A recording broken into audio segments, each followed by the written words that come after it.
Hi hello friends, welcome back to new video. ಭಾಗ್ಯಗೆ divorce ಕೊಡಲು ರೆಡಿಯಾದ ತಾಂಡವ್. ಭಾಗ್ಯಕ್ಕೆ ತಾಂಡವ್ ಡೈವರ್ಸ್ ಪೇಪರ್ ಕಳಿಸಿದ್ದಾನೆ ಎನ್ನುವ ಸುದ್ದಿ ಕೇಳುತ್ತಲೇ ಕೂಡಲೇ ತಲೆಗೆ ತಿರುಗಿ ಬೀಳುತ್ತಾಳೆ. ಅಷ್ಟು ಗಟ್ಟಿಗತಿಯಾಗಿರುವ ಭಾಗ್ಯ ಗಂಡ ಮನೆ ಬಿಟ್ಟು ಹೋದಾಗಲೂ ಇಷ್ಟು ಹೊತ್ತಿರಲಿಲ್ಲ. ಆಕೆಗೆ ಒಂದೇ ಬೇಜಾರು, ನನ್ನ ಗಂಡ ನನ್ನನ್ನು ಹಾಗೂ ನನ್ನ ಮಕ್ಕಳನ್ನು ಅನಾಥವಾಗಿ ಮಾಡಬಾರದು, ನನ್ನ ಮಕ್ಕಳಿಗೆ ಕೂಡ ಕುಟುಂಬ ಇರಬೇಕು ಎಂದೆಲ್ಲ ಹೇಳಿ ಬಹಳ ಜೋರಾಗಿ ಹತ್ತು ಬಿಡುತ್ತಾಳೆ.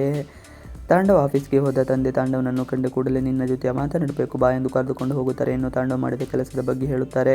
ಯಾಕೆ ಹೀಗೆ ಮಾಡಿದ ತಾಂಡವ್, ನೀನು ಕಳಿಸಿದ ಡಿವೋರ್ಸ್ ನೋಟಿಸ್ ನನ್ನ ಕೈಗೆ ಸಿಕ್ಕಿತು, ಎಲ್ಲಾದರೂ ನಿನ್ನ ಅಮ್ಮ ಹಾಗೂ ಭಾಗ್ಯ ಕೈಗೆ ಸಿಕ್ಕಿದ್ದಾರೆ ಎನ್ನುವಷ್ಟರಲ್ಲಿ ಅಲ್ಲಿಗೆ ಭಾಗ್ಯ ಹಾಗೂ ಕುಸುಮ ಬಂದಿರುತ್ತಾರೆ. ಭಾಗ್ಯಗೆ ಮಾವ ಹೇಳಿದ ಮಾತು ಕೇಳಿ ಆಕಾಶ ಭೂಮಿ ಒಂದಾದ ಹಾಗೆ ಆಗುತ್ತದೆ. ಏನು ಮಾಡಬೇಕು ಅಂತ ಹೇಳಿದ ಮೌನಿಯಾಗಿ ನಿಂತು ಬಿಡುತ್ತಾಳೆ. ಮಾವನ ಮಾತು ಕೇಳಿ ಕುಸಿದು ಹೋದ ಭಾಗ್ಯ. ಇತ್ತ ಕುಸುಮ ಮಾತ್ರ ಮಗ ಆಡಿದ ಕೆಲಸಕ್ಕೆ ಆತನಿಗೆ ಸರಿಯಾಗಿ ನಿಂದಿಸುತ್ತಾಳೆ. ಯಾಕೆ ಹೀಗೆ ಮಾಡಿದೆ ತಾಂಡವ್, ಭಾಗ್ಯ ಏನು ತಪ್ಪು ಮಾಡಿದ್ದಾಳೆ ಎಂದು ಆಕೆಗೆ ಶಿಕ್ಷೆ ಎಂದೆಲ್ಲ ಪ್ರಶ್ನೆ ಮಾಡುತ್ತಾ ಇರುತ್ತಾಳೆ. ಇನ್ನು ಭಾಗ್ಯ ಮಾತ್ರ ತಾಂಡವ್ ಮಾತು ಕೇಳಿ ದಿಗ್ಭ್ರಮೆ ಆಗಿಬಿಡುತ್ತದೆ.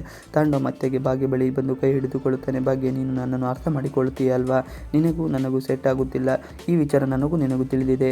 ನನಗೆ ಈ ಅಡ್ಜಸ್ಟ್ಮೆಂಟ್ ಮಾಡಿಕೊಂಡು ಬದುಕುವುದು ಸಾಕಾಗಿ ಹೋಗಿದೆ. ದಯವಿಟ್ಟು ನಾವಿನ್ನು ಬೇರೆ ಆಗಿಬಿಡೋಣ ಎಂದು ಹೇಳುತ್ತಾನೆ. ತಾಂಡವ್ ಮಾತು ಕೇಳಿ ದಿಗ್ಭ್ರಮೆಗೊಂಡ ಭಾಗ್ಯ ಇದನ್ನು ಕೇಳಿದ ಭಾಗ್ಯಗೆ ಏನು ಮಾತನಾಡಬೇಕು ಅಂತ ತಿಳಿಯದೆ ಹೋಗುತ್ತದೆ. ಇತ್ತ ಕುಸುಮ ಹಾಗೂ ಆಕೆಯ ಗಂಡ ಮಗ ಮಾತನಾಡಿದ್ದನ್ನು ಕೇಳಿ ಶಾಕ್ ಆಗುತ್ತಾರೆ.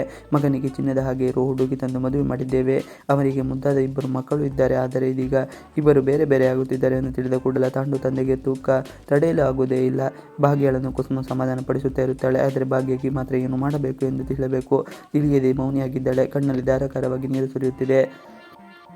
ಭಾಗ್ಯ ಮುಂದಿನ ನಿರ್ಧಾರ ಏನೋ, ಭಾಗ್ಯಗೆ ಏನು ಮಾಡಬೇಕು ಎಂದು ತಿಳಿಯದೆ ಹೋಗುತ್ತದೆ. ಕಲ್ಲು ಮುಳ್ಳಿನ ಹಾದಿಯಲ್ಲಿ ಇದ್ದಾಳೆ ಭಾಗ್ಯ. ಗಂಡನ ಕಠೋರವಾದ ಮಾತುಗಳನ್ನು ಕೇಳಿದ ಆಕೆಯ ಬಳಿಕ ಆಕೆಯ ಮನಸ್ಸಿಗೆ ಬಹಳ ದೊಡ್ಡ ಆಘಾತ ಆಗಿರುವುದು ಸತ್ಯ. ತಾಂಡವ್ ಶ್ರೇಷ್ಠ ಮಾತನ್ನು ಕೇಳಿ ಕೆಟ್ಟು ಹೋಗಿದ್ದಾನೆ. ಆಕೆಯನ್ನು ಮದುವೆ ಆಗಬೇಕು, ಹಾಗೆಯೇ ಭಾಗ್ಯಗೆ ಡಿವೋರ್ಸ್ ಕಳಿಸಬೇಕು ಎಂದೆಲ್ಲ ಯೋಚನೆ ಮಾಡಿ ಒಂದೊಳ್ಳೆ ಲಾಯರ್ ಬಳಿ ವಿಚ್ಛೇದನ ಎಲ್ಲವನ್ನು ರೆಡಿ ಮಾಡಿಕೊಳ್ಳುತ್ತಾನೆ. ಇತ್ತ ಶ್ರೇಷ್ಠ ಬಣ್ಣದ ಮಾತುಗಳನ್ನು ಆಡಿ ಮದುವೆ ಆಗಲು ರೆಡಿಯಾಗಿದ್ದಾಳೆ. ಮುಂದೇನು ಆಗುತ್ತದೆ ಕಾದು ನೋಡಬೇಕಾಗಿದೆ. ಈ ವಿಡಿಯೋ ಇವತ್ತಿನ ವಿಡಿಯೋ ಇಷ್ಟದ ಪ್ಲೀಸ್ ಲೈಕ್, ಶೇರ್, ಸಬ್ಸ್ಕ್ರೈಬ್ ಮಾಡಿ. Thanks for watching video.